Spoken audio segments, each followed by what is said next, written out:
하나님 말씀 사무엘상 2장 1절에서 11절까지의 말씀입니다. 사무엘상 2장 1절에서 11절입니다.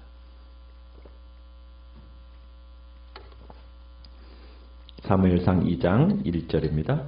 한나가 기도하여 이르되 내 마음이 여호와로 말미암아 즐거워하며 내 뿔이 여호와로 말미암아 높아졌으며 내 입이 내 원수들을 향하여 크게 열렸으니 이는 내가 주의 구원으로 말미암아 기뻐함이니이다.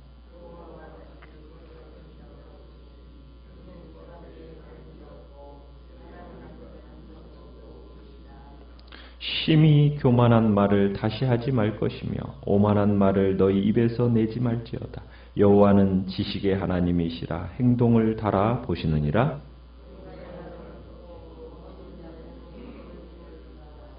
풍족하던 자들은 양식을 위하여 품을 팔고 줄이던 자들은 다시 줄이지 아니하도다. 전에 임신하지 못하던 자는 7을 낳았고 많은 자녀를 둔 자는 쇠약하도다.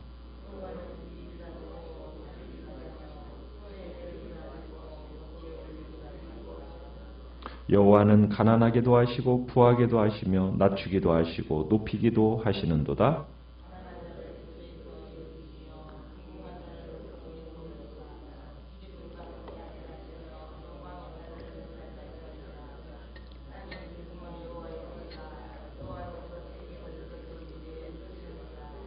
그가 그의 거룩한 자들의 발을 지키실 것이요 악인들을 흑암 중에서 잠잠하게 하시리니 힘으로는 이길 사람이 없음이로다.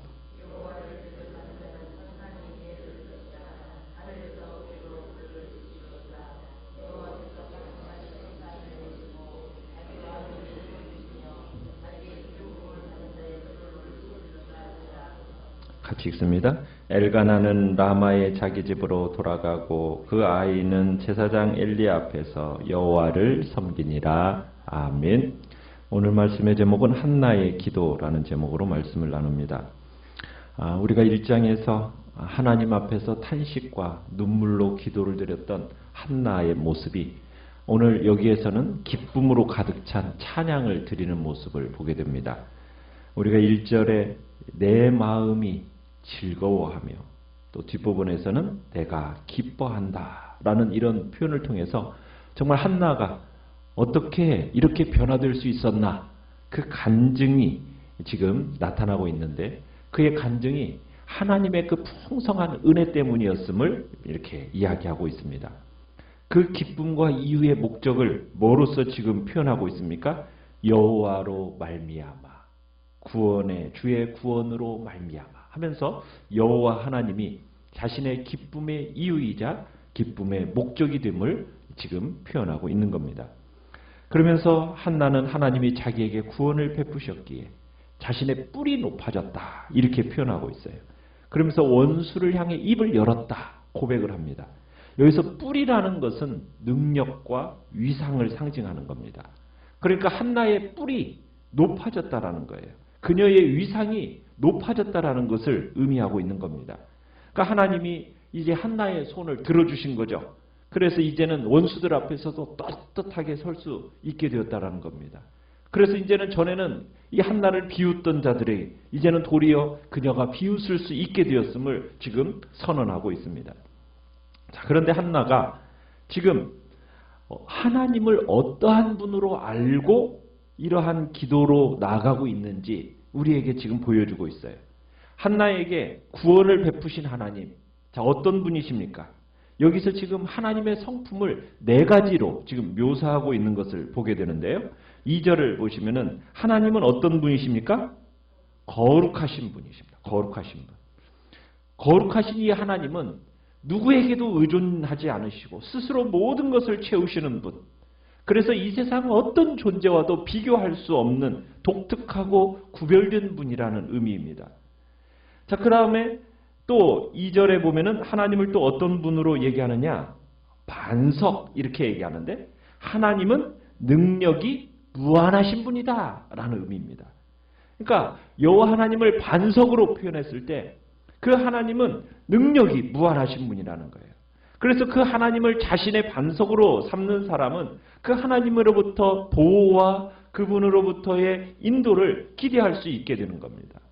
그래서 그 누구도 그를 뒤집거나 던질 수 없는 반석이시기 때문에 그 백성들이 믿고 의지할 수 있는 분이심을 지금 이야기하고 있는 거죠. 자, 그 다음에 3절에서는 하나님은 어떤 분이시냐? 지식의 하나님이시다라는 걸 통해서 하나님은 모든 것을 아시는 분입니다. 그래서 그 하나님 앞에서 오만한 말을 하지 말라는 거예요. 그 하나님 앞에서 교만한 말 하지 말라는 거예요. 왜? 하나님은 지식의 하나님이시기 때문에 우리의 모든 말 다 아시고 그 말에 대한 책임을 물으실 수 있다는 거예요. 그래서 우리의 모든 말을 24시간 우리가 하는 모든 말을 다 듣고 계시는 지식의 하나님이시기에 우리가 함부로 그분 앞에서 입을 놀려서는 안 될 것을 지금 얘기하고 있는 거죠. 그러면서 네 번째로는 그 하나님은 어떤 하나님이냐? 공의로우신 분이에요. 완전한 지식과 거룩하심으로 우리의 모든 행동을 달아보신대요. 행동을. 그래서 우리의 인간의 행동을 달아본다라는 것은 우리의 생각, 사고뿐만 아니라 우리의 처한 상황, 우리의 필요에 따라서 그분의 통제를 받는다라는 것을 지금 의미하고 있는 겁니다.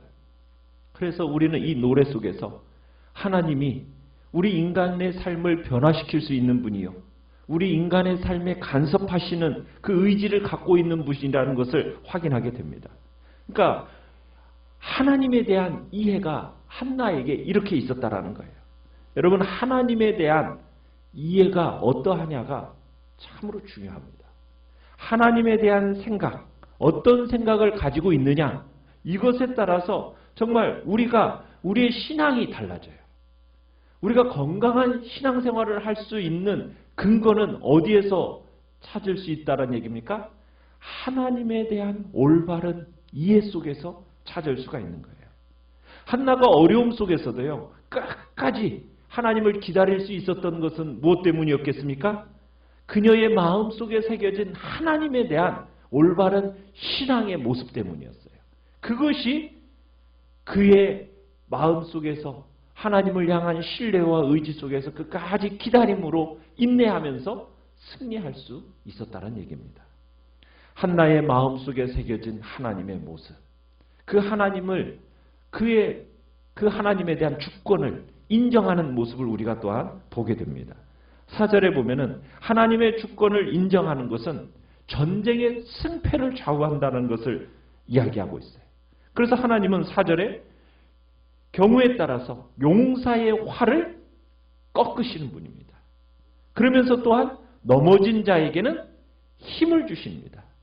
그러니까 여호와의 주권이 인간의 생사를 좌우하는 거예요.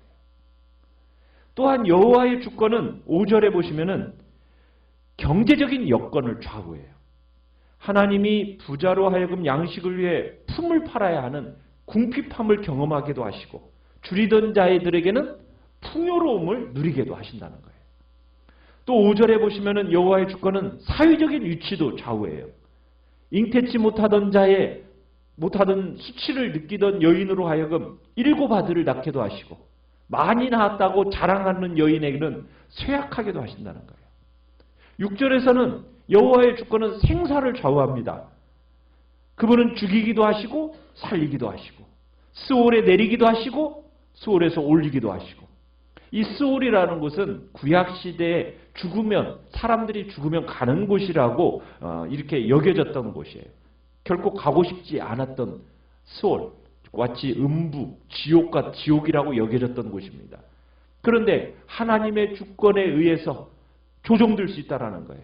가고 싶지 않은 그 스올마저도 들어가기도 하시고 그곳에서 올리기도 하시는, 인간의 생사가 전적으로 여호와 하나님 앞에 달려있다는 것을 보여주고 있는 겁니다. 7절에서는 여호와의 주권은 빈부를 좌우하고 있어요. 가난하게도 하시고 부하게도 하시고 낮추기도 하시고 높이기도 하시고, 부유함과 빈곤함이 다 누구에게 의해 좌우된다고요? 하나님의 그 주권에 의해서 좌우가 된다는 거예요. 8절에서는 여호와의 주권은 비천함과 귀함을 좌우합니다. 가난한 자와 빈궁한 자, 신분과 지위, 이것들이 이제 신분과 지위를 나타내는 표현인데요. 여호와는 보잘것없는 사람을 어디에서도 일으키십니까? 진토에서도 일으키시고 거름더미에서도 올리셔가지고 귀족들과 함께 앉게 하시는 분이라는 거예요. 영광의 위를 차지하게 하신다는 거예요. 이 거름더미라는 것은 그 당시 온갖 쓰레기를 쌓아두는 곳이었습니다. 똥을 모아두는 곳이었어요. 이곳에서 거지들이 지내면서 지나가는 사람들에게 구걸하던 자리가 바로 이 거름더미입니다. 그런 아무리 보잘것없는 그런 사람이라도 하나님이 딱 세우시면 어떻게 돼요? 이 세상에서 가장 존귀한 자가 될 수 있다는 거예요. 이게 하나님의 주권이에요. 하나님의 그 절대적인 주권, 모든 것을 뒤집어 엎을 수 있는 완전한 통제력이 누구에게 있다라는 겁니까? 하나님께 있다라는 거예요. 여러분, 이 하나님의 주권을 우리가 딱 믿고 신뢰하면은 우리의 마음에 말할 수 없는 커다란 위로가 되어져요. 우리의 미래에 대한 가능성이 막 보여지는 겁니다.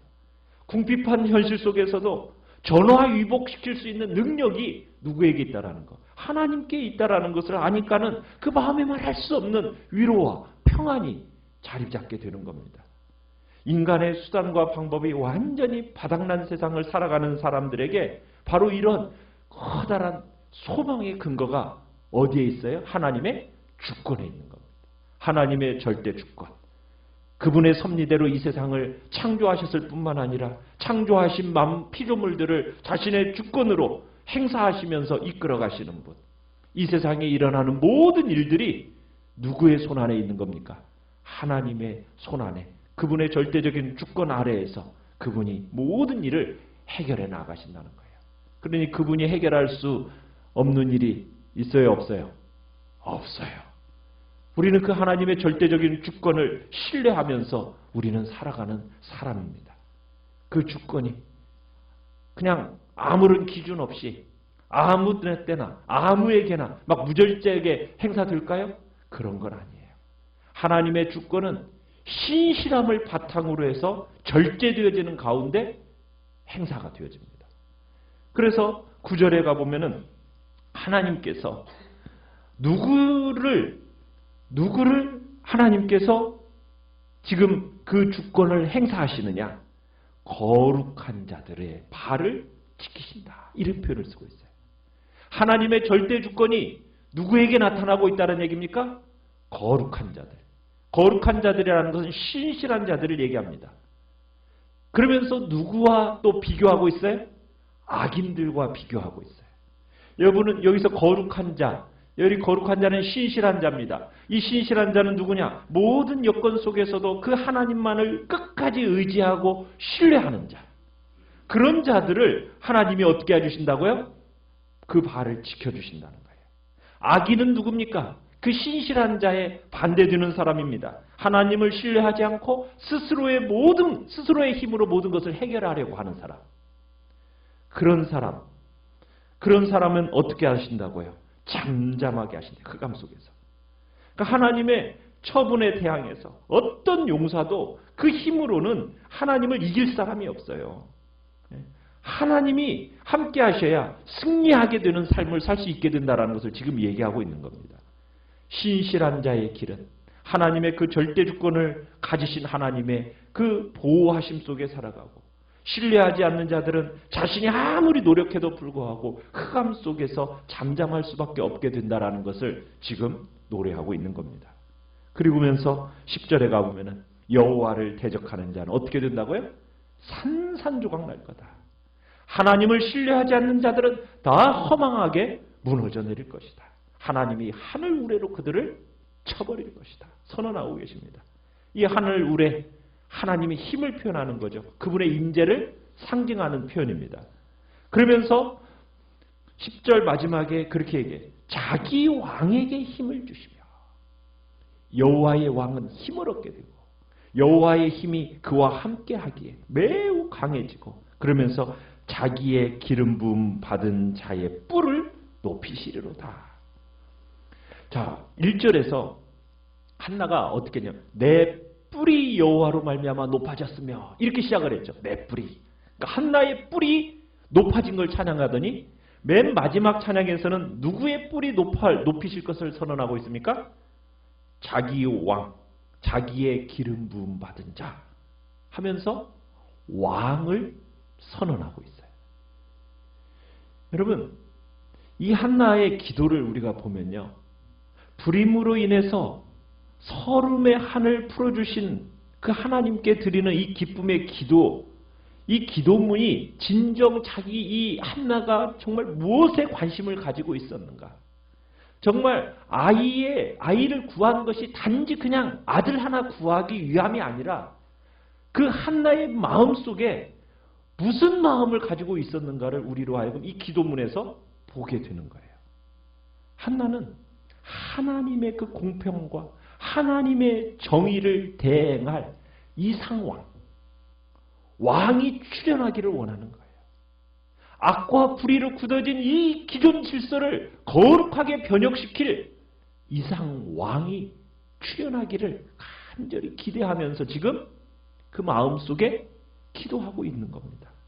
그러니까 여러분, 한나의 기도를 하는 것은 철저하게 사회 변혁적인 기도예요. 그저 자기 아들 하나 주신 것으로 인한 기도가 아니라 그 시대 의로운 왕이 없어서 자기 소견에 옳은 대로 행하다가 그 결국에는 망하는 길로 가고 있는 그 사사시대를 바라보면서 그 사사시대를 새롭게 이끌어낼 누구를 지금 기대하고 있는 겁니까?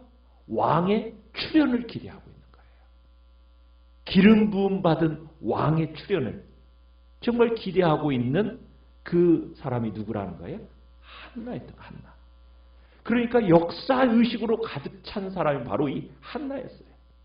총체적으로 난국 속에 있는 이 이스라엘을 정말 구원해낼 그 왕, 기름 부음 받을 왕, 그 왕의 출현을 기대하면서 그 기름 부음 받을 왕의 뿔을 높이실 것을 지금 찬양하고 있는 겁니다.